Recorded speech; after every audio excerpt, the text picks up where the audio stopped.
wanted to ask you one follow-up to what you said to Pat earlier with KG. When he came in 09, do you just remember what your first impressions were of him and his coaching style and what he sort of brought to that run that you guys got in there those next 2 years?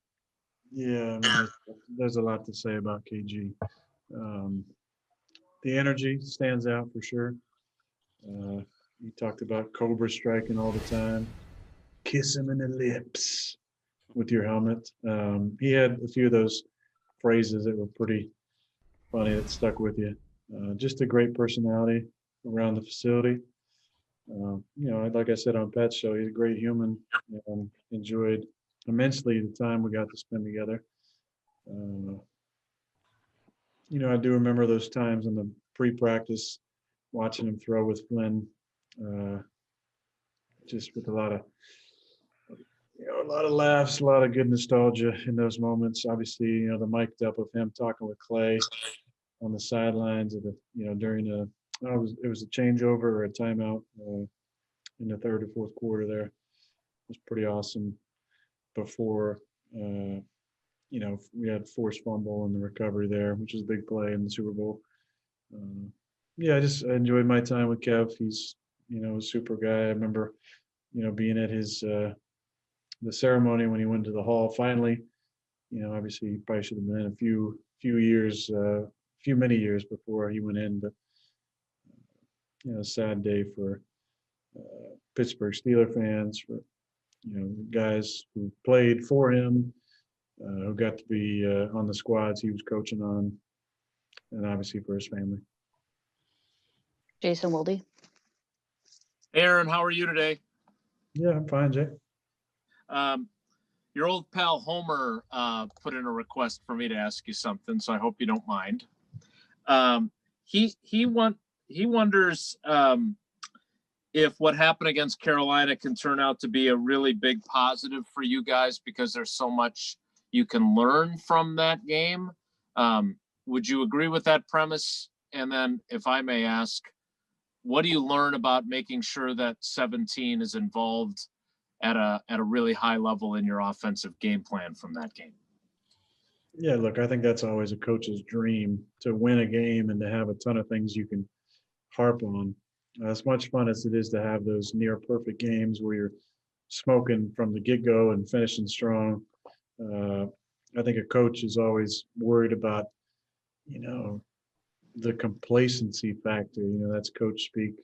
A guy's going to be complacent after they had a great game. I think a lot of that's just, like I said, a lot of that's coach talk. And I think the most important thing is to be critical of all the elements of what happened on Saturday, and then we got to improve in a few areas. 17 is so dynamic to what we do on offense. He's going to be the focus, I think, of a lot of teams' plan each week. So we just got to keep finding ways to move around and get him involved. Same time, 33 had a really big game, was going from the start. And if they're going to, if we're going to control the line of scrimmage like we did, and they're going to give us those running holes, we just got to keep sticking with it. And if they want to, die a slow death, giving up, chunks on the ground, we just got to keep with it. And, when you win, that's really all that matters in this league. If there's some sort of silver lining of holding, my numbers and 17's numbers down, I just don't think that's the way a competitor looks at a game. MK Burgess. Aaron, do you have me? Yes. Okay. As someone who just loves the game of football and as a competitor, when you look at Derrick Henry, what do you see, and what is it about him that makes him so good at the game? He's blessed with excellent size to start. I think we've all seen, really since college, and he's been on the national stage playing, the second best conference in the entire college football after the College of Champions, as my good friend Bill Walton always says, the Pac-12 as it is now. But so he was, obviously in the spotlight for a long time. Enjoyed watching him play, as I have with many of the backs from Alabama. We had one of them, Eddie Lacy, here for a while, and they're all similar, I think, in their approach. There's, a great professionalism about them. Talent-wise, the play that jumps out I think for everybody is the 99-yard run when he just kind of ran through the entire Jaguar defense. He displayed a lot of things on that one run, the speed that he has, which is home run speed. He's a tremendous sized human, so he has the ability to bounce off tackle as well. He's got a great step on. He basically does it all. He's had a great year, and yeah, we're gonna have to slow him down. I think he's the focus of that offense. I mean, obviously Ryan's had a great season, had a great couple of years for him. And they got a number of weapons, but he's a big part of what they do. Rob Domofsky. Hey, Aaron, why has this worked out so well with Matt, and why has he been such a good hire? Oh, Rob, that's such a media question right there. I mean, hey, you wanted positivity. What's more positive than a coach who's 24-6? You know what? I think you should ask that to the upper ups. I didn't have anything to do with that decision. I'm happy he's here. We've had a great time together. We've been laughing all the way to the NFC Championship last year and back in the playoffs this year about any question about our working relationship. It's been a lot of fun working together. I think he's put together a fantastic staff. A lot of times the head coach gets, maybe too much credit and definitely too much blame, for ones who haven't been winning. A lot of that is, on who he brings in, the type of culture that person creates, the accountability he holds his assistant coaches to, the freedom that he allows the assistant coaches to have. And I think it's been a good blend of all those things with him and his staff. He's got the right guys on offense and allow Mike and his staff on defense to do what they do, and Sean and his boys on teams. But it's been fun on offense. He's got a great group of teachers, and I enjoyed the working relationship, enjoyed the friendship, enjoyed the communication, and had a good run so far. Matt Schneidman. Aaron, I don't know if Jamal is going to play this week. I guess that's those hypotheticals that you love. But how have you seen AJ kind of work back in after missing so much time? And where's your trust level at with him right now? Yeah, I think we were all wondering if he was when he was going to come back, and a little startled a couple weeks ago when he got back on the practice field. It was kind of just didn't expect it, but it was fun to see him back out there. I think he got himself into shape and had a nice run in the game and on his one opportunity. It's all mental for the young guys. It's just the understanding of the offense and the responsibilities. Running back, there's a lot put on those guys. They play a number of different roles in this offense. Getting the ball, lead blocking sometimes, pass protection, route running. I think he's done a nice job. I like, obviously, I'm a big Jamal Williams fan, not just his play, but his energy and the person that he is. So if he can't go, obviously, AJ's gonna have to step up. I feel good. Just the communication with him and myself in practice, breaking the huddle. There's an expectation of conversation that occurs for a split second between myself and the backs, when just kind of everybody takes their spot on line of scrimmage. And he's been really sharp with his responsibilities and his understanding. So I feel good about him being back there, however many plays it might be. Mark Daniels. Hey, Aaron, I know the Carolina corrections are already over and done with and everything, but can you kind of take me through the corrective process, why you guys are able to apply that, haven't lost back-to-back, rarely two, even as you called it, stinky second halves in a row with this team? Why is that? Well, as hard as it is to be great every single week, when the expectation is so high and the preparation is what it is, I think it's kind of hard to suck back-to-back weeks as well. So we just haven't really done that over the last, good bit. A lot of it is the way that we prepare, the way we correct. I think self-scouting is such an important part of the process. We've done a good job of keeping the focus on what it needs to be, and at the same time, being as critical as we need to be with certain guys and taking feelings out of it and not letting people be victims or sensitive about certain things, myself included. I think it starts with having open conversation about your own play and what you need to improve on, and not taking things personal if you feel like people are attacking you. It's that whole entitlement / victim mentality that we've really tried to get out of the locker room and get out of the offensive room. And I think we've done a good job of guys holding each other accountable. And it helps when you have the type of leadership that we do, because there's just no room for, the sensitive feelings. It's a professional environment, not a personal environment. When guys say something to you, they're saying it because they care about winning. And I think if it starts with your own performance, then it's not a projection. It's guys holding each other accountable. And I think we've done a good job of that. Matt's done a good job of kind of creating the framework for that culture, and Hackett and the assistant coaches done a good job of just calling things what they are. And it trickles down to the players. Bill Huber. Hey, Aaron. I know, Matt, and I think maybe even you mentioned it too, being patient on offense.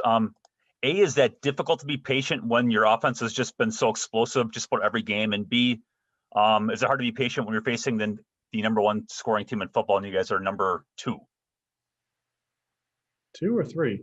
3, yeah, you're 3 by 2 points. So Yeah, yes, 3 by 2 points. Yeah, thank you. I did see that.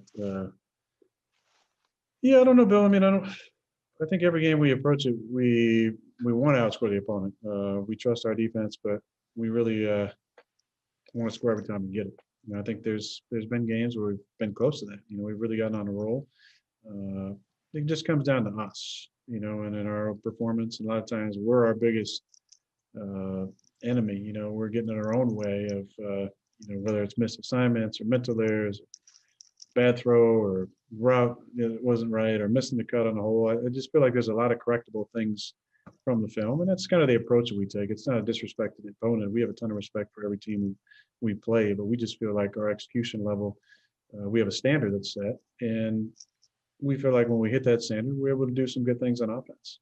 Like Mike Sherman said, my rookie year, that side of the ball gets paid too, and there's some great players on that side of the ball this week.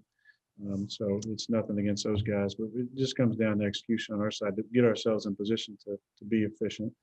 And I think, the way we started last week, we were 4 for 4 on third down, and we scored in the red zone. And then obviously we were 1 for 8 after that, and that hurt us. Couldn't keep drives going. We sputtered out of the gate in the second half. And, we just tightened up some things. I think we should be back to knowing what we need to do. And, we know we're playing against their defense, but we know how talented their offense is. And we got to start fast. It's going to be a playoff atmosphere type game. Aaron Nagler. Aaron, it seems every year this time of year, I get asked about recommendations for football books because it's the Christmas season. People are filling their stocking stuffers at the last minute.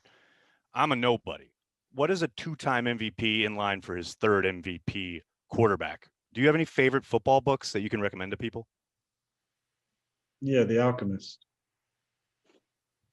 It's a great football book. I read The Art and Magic of Quarterbacking, which was a book that Joe Montana co-wrote. And I got this back in maybe 95-ish. And I remember being so pumped because I was a big Joe fan and reading stories in there about Bill Walsh and the West Coast offense. And I definitely enjoyed that book. I don't read a lot of sports-related books. I'd like to read a lot of history-related books, some historical fiction, but a lot of nonfiction history-related stuff. The Alchemist is obviously a fictional book, but a great story about perspective, about inner strength, about a journey. It's a hero's journey type book. That's always my recommendation. The book's been around forever. It's a book that I like to reread every couple of years. Sorry, I don't have a better football recommendation. The Art and Magic of Quarterbacking, I can't say it's a very thick book. It's more of a quick read I was 11 at the time, and it More was of a pamphlet. Gotcha. Yeah, well, it's a little more than a pamphlet, less than a tome. Thank you. Mike Spofford. Aaron, just wondering, as a guy who's been picked for the Pro Bowl for the 9th time, what your thoughts on guys like Elton and Jair making it for the first time?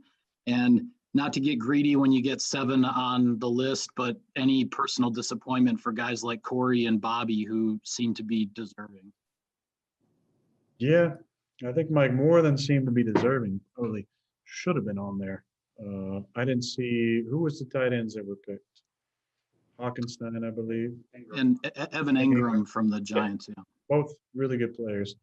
But I believe that Bobby's right up there with tight end touchdowns. Yeah, with Kelsey, Kelsey's had an amazing season, but he's on the other side. So, I was surprised about Elton, and I said this on Pat, or I said this, I don't know if I said on Pat or not, but most times guys don't get in when they deserve to get in. They get in maybe a year after they deserve to get in. But what Elton's done is definitely Pro Bowl worthy. He's had a really good season. Corey has been amazing, and I know you've been hurt the last 3 weeks. For guys like that, I think one thing that gets lost, and in the NBA, this is a big part of it with the all NBA teams, but, I think the Pro Bowl a lot of times can turn into a popularity contest at certain positions.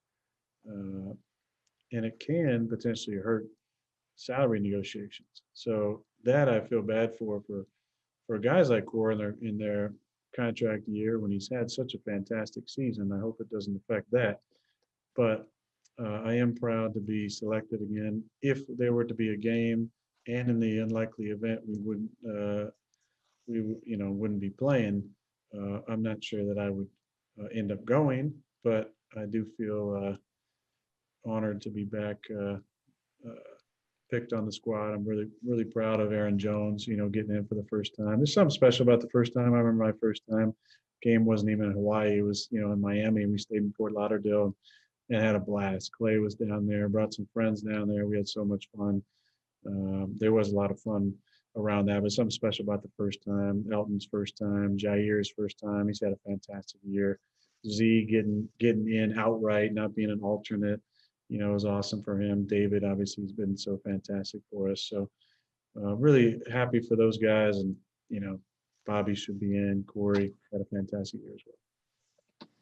Tim Van Born.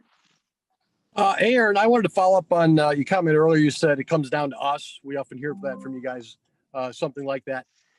Obviously, team sports it's not golf, though. There is an opponent against you. How do you process kind of the resistance that you're going against while still saying it comes down to us and what you can control? Yeah, I mean, that's probably one too many cliches for a sentence for me that I like. So, Tim, I think what I'm basically trying to say is that I think an important part of the preparation and the closure from the previous week, the debrief part of it, is being very critical of your performance. I think it's been a big part of our success, being able to identify what didn't go right, leaving latitude for a defense player who's getting paid to make plays, and you expect them to make some plays. But on the plays where we just outright hurt ourselves, that's really what I'm focusing on when I say that it is about us. The critical analysis of our play, I think, is important to look at. And there are just too many plays against Carolina where it wasn't necessarily that a guy made a great play on defense. It was that we missed the identification, or I missed a hot, or whatever it might be. I think that's really more what I'm talking about. I think there's a fine line between being overly critical and being realistic, and I think we walk that pretty well. We have time for one more. Jason Wilde. Hey, Aaron, my saltiness about your Tuesday schedule notwithstanding, you did make a comment on there about negativity versus positivity. I would appreciate it if you would be clear about which parts of the media you have issues with and which ones you don't, but be that as it may. I'm wondering, have you taken about you? Is that what you want to hear? I'm not talking about you. Not me specific, not me specifically. No, I would say with beat writers versus, say, hot take artists on television would be my issue. But that wasn't my question. My question is this: have you taken a decidedly more positive approach this year, do you think, and eliminated negativity, whether it's in interactions over mistakes where you still have to be tough on a guy, but maybe you take a different approach, or, savoring things, whatever it might be? Have you been more positive and less negative this year than in past years? Probably. I think you'd have to ask some of the guys. But I'm just, I think, happier in general. So life has a different glow to it for me. And so I think naturally it makes you a little happier, a little kinder. To reframe what I was saying, you all in this room have a job to do, and I respect it. I appreciate it. I understand it. I don't take offense to anything that's written, and I don't necessarily need the cortisol boost if there's, good things said about me. I'm more talking about, I think, a shift in general where there's so much impetus put on a title for an article or a snippet of a TV show to garner attention. I just think that some of the integrity in the journalism gets taken out of there. And I think anybody in here who has that journalistic integrity and got into the business to tell stories and tell them the right way and use the truth probably sides somewhere close to some of the things I'm saying. And I just think it's important to remind people that it's okay to be positive and spread love and tell good stories. And I think what Pat said was interesting about how that is a little bit harder sometimes. It's easier to maybe rip somebody or take a stance that's so, out there that's going to garner attention. So I do salute, I salute the stories where you're telling stories about our guys off the field. It's fun to see the little package put together for Corey and what Corey does with Casa. We talked, around in the locker room the other day about just that kind of work and how important that is. If you just change in one person's life, the domino ripple effect that can happen. So, telling stories like that, I think are good for everybody. I understand there has to be, criticism and critiques, and that's part of the job. But I think there's